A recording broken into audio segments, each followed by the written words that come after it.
Oi, turma. Do livro As Mais Belas Parábolas de Todos os Tempos, volume 1, Alexandre Rangel, o texto A Borboleta. Um dia, uma pequena abertura apareceu em um casulo. O homem sentou-se e observou a borboleta por várias horas, conforme ela se esforçava para fazer com que seu corpo passasse através daquele pequeno buraco. Então, pareceu que ela parou de fazer qualquer progresso. Parecia que ela tinha ido mais longe do que podia e não conseguia acabar de romper o casulo. O homem decidiu ajudar a borboleta. Pegou uma tesoura e cortou o restante do casulo. A borboleta então saiu facilmente, mas seu corpo era pequeno, estava murcho e suas asas amassadas. O homem continuou a observar a borboleta porque ele esperava que a qualquer momento as asas dela abrissem e esticassem para ser capaz de suportar o corpo, que iria se afirmar a tempo. Mas nada aconteceu. Na verdade, a borboleta passou o resto da sua vida rastejando com o corpo murcho e as asas encolhidas. Ela nunca foi capaz de voar. O que o homem, em sua gentileza e vontade de ajudar, não compreendia era que o casulo apertado e o esforço necessário à borboleta para passar através da pequena abertura era uma maneira que a natureza utilizava para fazer com que o fluido do corpo da borboleta fosse para suas asas, tornando-a pronta para voar uma vez que se estivesse livre do casulo. Algumas vezes é justamente do esforço que precisamos em nossa vida. Gente, é aquela questão da dor, né? É necessário sofrer? Não é que a gente é masoquista, não é que a gente ama sentir dor, mas ela é um mal necessário. Se a gente não tiver algumas adversidades, algumas dificuldades, a gente não amadurece. Pensa numa criança, né? Que o canal é para educação, então vamos pensar numa criança. Eu vou dar nota boa para ela e eu vou dar, não ela que tirou, uma nota boa o tempo todo nos seus trabalhos, nas suas provas, na sua participação. Tudo bem, ela vai passar de ano. A borboleta saiu do casulo, mas ela não conseguiu aprender a voar. Então, aquela criança que a gente dá nota a rodo é aquela criança que lá na frente não vai saber voar. O primeiro não dela já vai ser no vestibular. O segundo vai ser na hora de fazer uma ficha para o emprego. O terceiro vai ser o momento que ela receber o não de um futuro namorado ou uma namorada. Quando ela começar a entender que o não faz parte, para que a gente tenha um sim mais firme, estruturado, essa criança já vai estar velho. Porque vai passar pela vida e não vai saber viver. Porque tudo para ela é sim, tudo para ela alguém ajuda, alguém faz por ela, ela não vai aprender a fazer sozinha. E o que faz a gente ser diferente e ter qualidades diferentes uns dos outros é justamente o esforço de cada um. Não é a cota em faculdade, não é a cota no emprego que vai fazer um cara ser bom no trabalho ou na escola, que vai fazer ele desenvolver de verdade. Eu, particularmente, eu sou contra todo e qualquer tipo de cota, a não ser que seja um caso de guardar algumas vagas para um deficiente, que não tem a mesma capacidade intelectual, porque até o deficiente físico, mas que tem uma capacidade intelectual como a de qualquer outro, ele não deveria ter cota. A gente sabe que tem que fazer a inclusão. Então, no caso de um autista, um síndrome de Down, que não consegue acompanhar, né? Algumas crianças vêm com esse tipo de síndromes e tal. Então, essas assim devem ter um tratamento diferenciado, lógico, porque elas não têm o mesmo cognitivo dos outros. Ela está defasada devido à sua composição genética. Então, nesse caso, eu acredito que cota resolve. A gente coloca essa molecada para incluir no trabalho, na escola, mas fazer isso por cor de pele, por sexo ou agora pelo modismo dos gêneros, não, eu não concordo. O que a pessoa tem que ter na cabeça é o seguinte, que a senzala já acabou faz tempo. Ninguém é mais escravo. E não dá para ficar pagando um débito do passado a vida inteira para outros que nem sabem o que foi a escravidão. Só porque tem uma cor da pele parecida, semelhante e igual aos seus ancestrais. Nas famílias que tinham poupança, guardado dinheiro, né, na época do Collor, o tal do presidente entrou lá, em poucos dias ele pegou todo o dinheiro que tinha no banco, dessas pessoas que guardavam dinheiro na poupança. Tá. Meu pai quase enlouqueceu por conta disso, que ele tinha um dinheiro guardado para pagar a nossa casa. Pessoas se mataram porque tinham dinheiro guardado para pagar a faculdade de um filho ou terminar uma chácara, um sonho, seja ele qual for. Agora, em razão do que aconteceu nessa época, eu vou ficar questionando o governo até quantas gerações. Quem fez já não está mais lá. Então eu vou ficar questionando os próximos governantes. Olha, meu pai foi prejudicado lá atrás. Agora está na hora de pagar o débito para mim. O que eu tenho a ver com isso? Era meu dinheiro que estava guardado? Não, era do meu pai. Meu pai nem vivo está mais. O presidente que está lá não é o mesmo da época. Então, faz sentido um negócio desse? A gente ficar cobrando dívidas do passado eternamente? Então, eu não sou a favor de cota, porque eu acho que cota faz com que as pessoas se acomodem nisso. Eu cheguei a fazer vestibular na época, que só estava começando ainda a falar nessa questão de cota. Nem tinha de verdade, era tudo teste, né? E a faculdade a qual eu fui fazer o curso, tinha curso gratuito na parte da manhã, porque ninguém queria mais ser professor de História e Geografia. Tava todo mundo fugindo da faculdade. O salário é baixo, as condições são precárias, aquela coisa toda. E, de fato, o governo que estava ali massacrou os professores de História e Geografia, que também eram de USPB Educação Moral, que foi o meu caso. Pois bem, quando eu fui fazer a faculdade, tinha um cara extremamente branco, mais branco do que eu, na fila. E ele colocou na ficha dele que ele era negro, porque já estava tendo rumores que ia haver cotas para quem fosse de uma outra cor, que não fosse o branco. Quer dizer que não tem o branco pobre? Branco, todos os brancos são ricos, e todo negro é pobre, miserável, que precisa de uma cota para se elevar? Na sala de aula eu nunca fiz diferença nenhuma do branco, do negro, do alto, do baixo, do gordo, do magro. Dificilmente a gente brincava numa sala de aula até com apelidos, porque o apelido só se o aluno se sentisse bem, ele gostasse, se identificasse com o apelido, aí a gente apelidava. Caso contrário, bullying na minha sala não tinha. Eu nunca dei mais para um do que para o outro. Tendo 30, 35, 44 alunos quando eu comecei, nunca fiz diferença. Lógico que vai ter sempre aquele com que você se afiniza mais, o outro que você se afiniza menos, mas você tem que ter ética enquanto professor e não pode fazer diferença de um para o outro. O tratamento tem que ser igual, mesmo que teu coração sinta mais simpatia por um do que pelo outro. É ética. Então, na minha sala não tinha cota. Na minha sala não tinha lugar privilegiado. Não tinha o aluno destaque. Sabe aquele negócio que o professor de primeiro a quarto ano, quinto ano, coloca na parede? O aluno exemplar dessa semana foi o fulano de tal e coloca lá no quadrinho. Eu nunca fiz isso não. Porque os demais também fizeram por onde. E o pódio é de um só. Então eu ia estar diferenciando. Aquilo ali eu não acho um incentivo. Eu acho que pode acabar com a autoestima dos que tentam e não conseguem. Porque tem os que tentam e não conseguem. Ainda assim eu tenho que fazer com que ele consiga. Eu não posso fazer por ele. Então na escola não se deve ter cotas.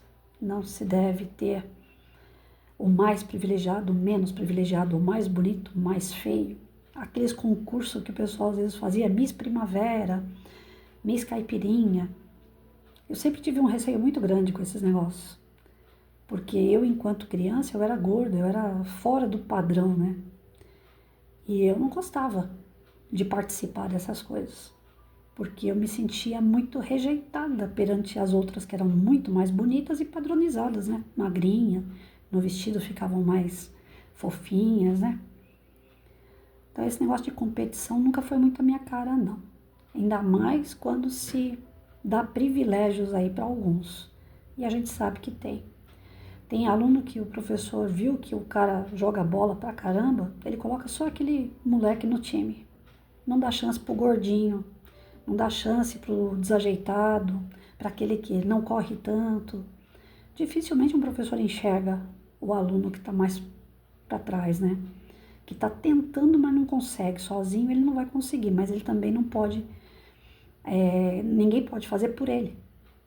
Mas a gente tem que dar oportunidade. E a oportunidade tem que ser igual para todos, sem cotas.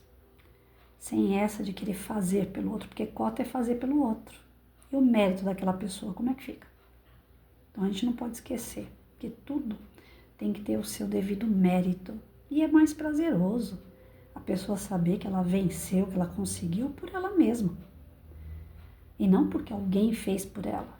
Não porque alguém deu um empurrãozinho para ela. Aqueles cargos comissionados que eu convivi tantos anos, eu vi a fragilidade daquelas pessoas estampado no rosto. Grande parte deles, né? Não todos. Tem os que sobressaem, tem os que já vêm carimbado, sabe trabalhar. Mas grande parte não sabia nem trabalhar. Alguém empurrou eles para trabalhar. Aí não trabalha direito. Até para varrer um pátio, não sabe direito. Então, o que nós precisamos entender aqui é que, enquanto aluno, você não tem que empurrar ele para frente, você não tem que dar jeitinho para ele, você não tem que fazer por ele. Ele tem que fazer sozinho. Vai doer, vai chorar, vai se esgoelar, vai espernear, não tem problema. Deixa, porque vai passar e vai aprender. Eu nunca dei moleza para aluno que falava para mim, eu não sei ler. E olha que é o processo mais difícil que tem. O da escrita eu não acho tão difícil, mas o ler eu acho muito difícil. Porque a gente lê figuras, isso tudo bem. A gente vê o sigla da Volkswagen, a gente sabe que é Volkswagen. A gente vê aquele sinalzinho, né? Pra cá que eu tenho que fazer. A gente já sabe que é a Nike. Então, essas coisas é fácil.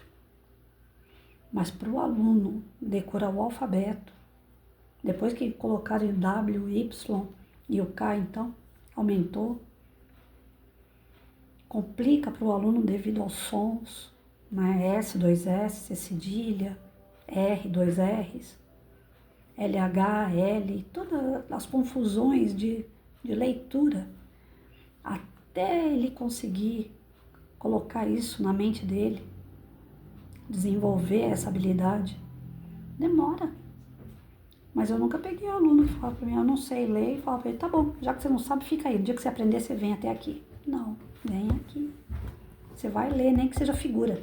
Olha a historinha, vê a figura, o que está acontecendo, conta para mim. Para o aluno se sentir importante de pegar um livro e ele dar conta daquela adversidade, daquele desafio. Então a gente não pode dar tanta moleza para a criançada não, porque eles se acomodam e não tem mérito e vai precisar a vida inteira de alguém que empurre eles. E ainda assim vão caminhar capengando. Nunca vai ser como aquele que lutou, que se desenvolveu por conta, que estudou, que se dedicou. Cada um tem que ser de acordo com as suas obras. Foi Jesus, não foi? Que disse isso? Então por que a gente quer fazer o contrário? Em casa, criança pequenininha, bota para ajudar. Você esparramou seus brinquedos, agora você guarda. Você acordou, vai lá e arruma sua cama. Nem que você tenha que ir lá depois e esticar melhor. Mas deixa arrumar a cama sozinho. A partir do momento, e ainda mais essa molecada hoje que está encarnando aí, já praticamente saindo da barriga e já lendo, escrevendo, falando. É incrível. Eu vi um menininho esses dias, tem 4 anos na internet. O menino entende tudo de corpo humano. Aí a mãe dele fez um jaleco com o nome dele, comprou um monte de coisa sobre corpo humano, que médicos, professores têm, material bom mesmo. E ela está investindo muito no menino com livros. O menino com 4 anos, ele fala, se você tem uma dor aqui, o que significa? Ele já sabe. O que eu posso tomar? Que tipo de remédio? Como é que funciona meu rim? Como é que funciona meu fígado? Ele conta tudo nos detalhes. 4 anos de idade. Então essa molecada hoje está tão esperta e a gente vai deixar perder tudo isso. Eles estão vindo, essas novas encarnações estão vindo muito esperto. E nós vamos deixar embora toda essa esperteza porque a gente quer dar uma de boa samaritana, ajudar quem ainda não precisa de ajuda. Porque o processo de ensino-aprendizagem, ele não precisa de uma ajuda assim, tão próxima. Ela é feita de desafio, a pessoa tem que passar pelos desafios. Caso contrário, não aprende. E em casa com o filho não é diferente. Ele também, ela tem que aprender a lidar com casa, com cachorro, ter obrigações, responsabilidades, saber o horário que tem que comer, o horário que tem que tomar um banho, o horário que pode assistir uma televisão, o horário que pode brincar, o horário que vai estudar. Tem que ter regra, disciplina. Você não vai poder ficar, olha, eu já fiz o seu prato. Quer o seu pratinho? Já está pronto. Olha, eu já esquentei a água do chuveiro, agora é só você entrar. Quer que a mamãe passe sabão em você? Até quando? Carinho é uma coisa, né? Ajuda é outra coisa. E ficar fazendo pela pessoa é outra coisa completamente diferente. A lição que vai para casa. Geralmente as mães não têm paciência de sentar e ajudar. Aí o que elas fazem? Faz a lição pelo aluno. A lição vem perfeita na sala de aula e o aluno na sala de aula não sabe fazer o exercício. E aí? A mãe ajudou. Ajudou em quê? A criança não entendeu o processo, chega na sala de aula, às vezes até passa vergonha, sendo que se em casa tivesse feito, refeito, apaga, faz de novo, até ele entender o processo, chega na sala de aula e ele vai lá de 10 a 0. Ele vai sem medo para a lousa.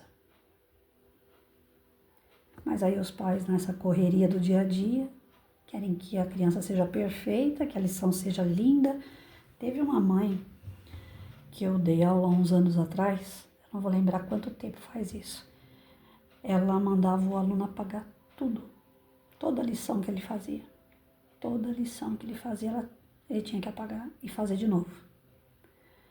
Ela não se contentava com a letra dele, ela não se contentava com os rabiscos que ele ensaiava no caderno, e o caderno nada mais é do que um lugar para ensaiar. Para quando chegar na prova você fazer o que é pedido. O caderno é um ensaio. O caderno não tem que estar lindo, maravilhoso. Lógico, se tiver, melhor, né? Mas se a criança for um pouco mais relaxada, eu não me importo. Desde que ela use o caderno de rascunho para ela aprender os passos daquilo que eu estou ensinando. Ali é um caderno de rascunho. Não adianta ter o caderno impecável. Depois a criança pegou raiva pelo caderno, pegou raiva das lições e não caminhava. A mãe dava todo o amparato para a criança, mas ela não caminhava. Então, nem tanto ao céu, nem tanto à terra. Tem que ter um mínimo de equilíbrio. Né? Fazer a lição em casa, sim. Orientar, tá por perto. Se tiver errado, apaga, corrige, manda fazer de novo. Dá algumas dicas, mas não faça pela criança. Porque senão vai ser um adolescente que vai querer que faça tudo por ele. Vai ser um adulto que quer que faça tudo por ele, porque ele não vai ter autonomia para fazer. Ele não vai saber fazer. Então é isso. Essa liçãozinha da borboleta tem muito que ensinar pra gente, né? Nós temos aí muitos homens hoje com 50 anos que moram ainda de favor. Agora é favor, né? Na casa dos pais. Porque não sabem se virar. Então, o que nós estamos querendo para nossas crianças mesmo? Que elas tenham autonomia, que elas saibam se virar, que elas sejam exímios nas profissões que elas escolherem. Então deixa essa criançada quebrar a cabeça.